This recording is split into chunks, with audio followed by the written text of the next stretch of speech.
السلام عليكم ورحمة الله وبركاته.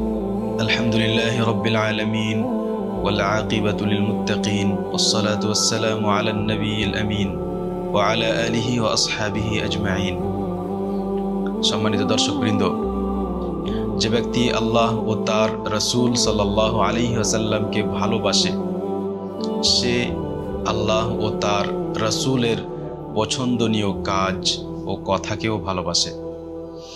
তেমনি যে রাসূল সাল্লাল্লাহু আলাইহি ওয়াসাল্লামকে ভালোবাসে, সে সেই সমস্ত কাজ ও কথাকে ঘৃণা করে যেই কাজ ও কথাকে রাসূল সাল্লাল্লাহু আলাইহি ওয়াসাল্লাম ঘৃণা করতেন। সমাজের মধ্যে যখন কোনো হারাম কাজ হবে, আপনার সামনে যখন কেউ অবৈধ কোনো কথা বলবে কিংবা আল্লাহ তাআলার কোনো বিধান নষ্ট করবে, তখন আপনার পরীক্ষা যে আপনি সত্যি আল্লাহ তাআলা ও তার রাসূল সাল্লাল্লাহু আলাইহি ওয়াসাল্লামকে ভালোবাসেন কিনা। যদি আপনার অন্তরে ঈমান থাকে, যদি সত্যি আপনি আল্লাহ ও তার রাসূল সাল্লাল্লাহু আলাইহি ওয়াসাল্লামকে ভালোবাসেন, তাহলে অবশ্যই সেই হারাম কাজ করতে দেখে আপনার মনে কষ্ট হবে এবং আপনি সেই হারাম কাজকে ঘৃণা করবেন। রাসূল সাল্লাল্লাহু আলাইহি ওয়াসাল্লাম যখন কোনো অবৈধ কাজ, কোনো হারাম কাজ কাউকে করতে দেখতেন, তখন রাগান্বিত হতেন। অথচ রাসূল সাল্লাল্লাহু আলাইহি ওয়াসাল্লামের সাথে কেউ দুর্ব্যবহার করলে তিনি তা সহ্য করে নিতেন।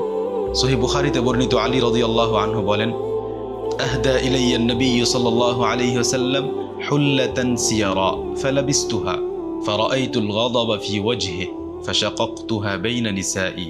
যে রাসূল সাল্লাল্লাহু আলাইহি ওয়াসাল্লাম আমাকে একটি রেশম মিশ্রিত পোশাক হাদিয়া ও উপহার স্বরূপ দিলেন। আমি মনে করলাম যে এই পোশাক আমাকে পরার জন্য হয়তো দিয়েছেন, তাই পরে নিলাম। অতঃপর আমি রাসূল সাল্লাল্লাহু আলাইহি ওয়াসাল্লামের চেহারা দেখলাম যে তিনি অত্যন্ত রাগান্বিত হয়েছেন। তখন আমি সেই পোশাককে ছিঁড়ে আমি আমার বাড়ির মেয়ে ছেলেদের মাঝে বন্টন করে দিলাম। রাসূল সাল্লাল্লাহু আলাইহি ওয়াসাল্লাম রেশম মিশ্রিত কাপড় পরা দেখে রাগান্বিত হলেন, কারণ রেশম পুরুষদের জন্য হালাল নয়। তেমনি সহিহ বুখারীতে বর্ণিত আয়েশা রাদিয়াল্লাহু আনহা বলেন, দাখালা আলাইয়া নবী সাল্লাল্লাহু আলাইহি ওয়াসাল্লাম ওয়া ফিল বাইতি কিরামুন ফীহি সুওয়ার ফাতালাওয়ানা ওয়াজহুহু সাল্লাল্লাহু আলাইহি ওয়াসাল্লাম সুম্মা তানাওয়ালা সিতরা ফাহাতাকা। যে আমি একদিন নবী সাল্লাল্লাহু আলাইহি ওয়াসাল্লামকে দেখলাম, যে একদিন নবী সাল্লাল্লাহু আলাইহি ওয়াসাল্লাম আমার কাছে আসলেন, বাড়িতে প্রবেশ করলেন এবং আমার কাছে একটি পর্দা ছিল, যে পর্দায় কিছু ছবি ছিল। আমি দেখলাম যে রাসূল সাল্লাল্লাহু আলাইহি ওয়াসাল্লামের চেহারা রাগে ক্রোধে পরিবর্তিত হয়ে গেছে। নবী সাল্লাল্লাহু আলাইহি ওয়াসাল্লাম অত্যন্ত রাগান্বিত হয়ে সেই পর্দাটি হাতে নিলেন আর ছিঁড়ে ফেলে দিলেন। এরপর নবী সাল্লাল্লাহু আলাইহি ওয়াসাল্লাম ছবি সম্পর্কে সাবধান করে বললেন, মিন আশাদ্দিন নাসি আযাবান ইয়াউমাল কিয়ামাতি হাউলা। যে কিয়ামতের দিন এদেরকে যারা ছবি তোলে, এইভাবে ছবি অঙ্কন করে, এদেরকে সব থেকে বেশি শাস্তি দেওয়া হবে। এই হাদিস সহিহ বুখারীতে এসেছে। তাই এই ধরনের হারাম কাজ হতে সাবধান থাকতে হবে, অপ্রয়োজনীয় ছবি তোলা হতেও সাবধান থাকতে হবে। তেমনি নবী সাল্লাল্লাহু আলাইহি ওয়াসাল্লাম রাগান্বিত হতেন যখন মানুষকে দেখতেন যে তারা অযথা কোরআনে কারীমের কোনো আয়াত নিয়ে একে অপরের সাথে মতভেদ করছে। যে বিষয়ে মতভেদ করা ঠিক নয়, কিংবা যে বিষয়ে হয়তো তার জ্ঞান নেই, সে বিষয়ে যদি মতভেদ করে, তাহলে এই মতভেদ নবী সাল্লাল্লাহু আলাইহি ওয়াসাল্লাম পছন্দ করতেন না। সহিহ মুসলিমে বর্ণিত আব্দুল্লাহ ইবনে আমর রাদিয়াল্লাহু আনহু বলেন যে আমি একদিন রাসূল সাল্লাল্লাহু আলাইহি ওয়াসাল্লামের কাছে আসলাম। সেই সময় রাসূল সাল্লাল্লাহু আলাইহি ওয়াসাল্লাম দুইজন ব্যক্তির আওয়াজ শুনলেন যে তারা কোরআনের কোনো আয়াত নিয়ে মতভেদ করছিল। ফাখারাজা আলাইনা রাসূলুল্লাহ সাল্লাল্লাহু আলাইহি ওয়াসাল্লাম ইউরাফু ফি ওয়াজহিহিল গাদাব। নবী সাল্লাল্লাহু আলাইহি ওয়াসাল্লাম সেই আওয়াজ শুনে বেরিয়ে আসলেন আর তার চেহারায় ক্রোধ, রাগ দেখা যাচ্ছিল। তিনি রাগান্বিত হয়েছিলেন। রাসূল সাল্লাল্লাহু আলাইহি ওয়াসাল্লাম বললেন, ইন্নামা হালাকা মান কানা ক্বাবলাকুম বিখতিলাফিহিম ফিল কিতাব। তোমাদের পূর্বে যারা ছিল ওরা এইভাবেই কিতাবের বিষয়ে মতভেদ করার কারণে ধ্বংস হয়ে গেছে। ইমাম নাওয়ী রাহিমাহুল্লাহ বলেন যে এই মতভেদ থেকে উদ্দেশ্য এমনভাবে মতভেদ করা যে মতভেদ করা জায়েজ নয়, কিংবা এমন বিষয়ে মতভেদ করা যেই বিষয়ে মতভেদ করা জায়েজ নয়, যাতে কোনো সন্দেহ নেই, যাতে কোনো মতভেদ নেই।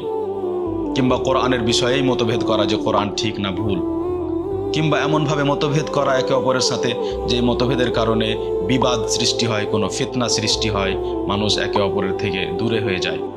কিন্তু যদি এই মতভেদ ইলমের ভিত্তিতে হয়, ওলামায়ে কেরামের মাঝে হয়, কোরআন ও হাদিস ভিত্তিক হয়, সঠিক তথ্য জানার জন্য হয়, তাহলে এতে কোনো অসুবিধা নেই। উদ্দেশ্য হলো যে নবী সাল্লাল্লাহু আলাইহি ওয়াসাল্লাম যখন মানুষকে কোনো খারাপ কাজ করতে, হারাম অবৈধ কাজ করতে দেখতেন তখন ক্রোধিত হতেন, রাগান্বিত হতেন। যদি সমাজে আজ দেখেন কত মানুষকে দেখতে পাবেন যে যাদের কাছে কোরআন হাদিস সম্পর্কে সঠিক জ্ঞান নেই, তারপরেও তারা বিভিন্ন মাসাইলে মতভেদ করে, একে অপরের সাথে ঝগড়া করে। নবী সাল্লাল্লাহু আলাইহি ওয়াসাল্লামের এই আদর্শ অনুযায়ী যে তিনি রাগান্বিত হতেন হারাম ও খারাপ কাজ দেখে, আমাদের মধ্যেও ঘৃণা হওয়া উচিত যখন আমরা কোনো হারাম বা খারাপ কাজ কাউকে করতে দেখব, সেই কাজকে যেন আমরা ঘৃণা করি। যে ব্যক্তিকে দেখবেন যে ওর পাশে হারাম কাজ হচ্ছে, গুনাহের কাজ হচ্ছে, তারপরেও সে সেখানেই বসে আছে, সেখান থেকে উঠে যাচ্ছে না, তার ব্যাপারে এ কথা বলা খুব কঠিন যে সে ব্যক্তি ওই হারাম কাজ বা খারাপ কাজকে ঘৃণা করে।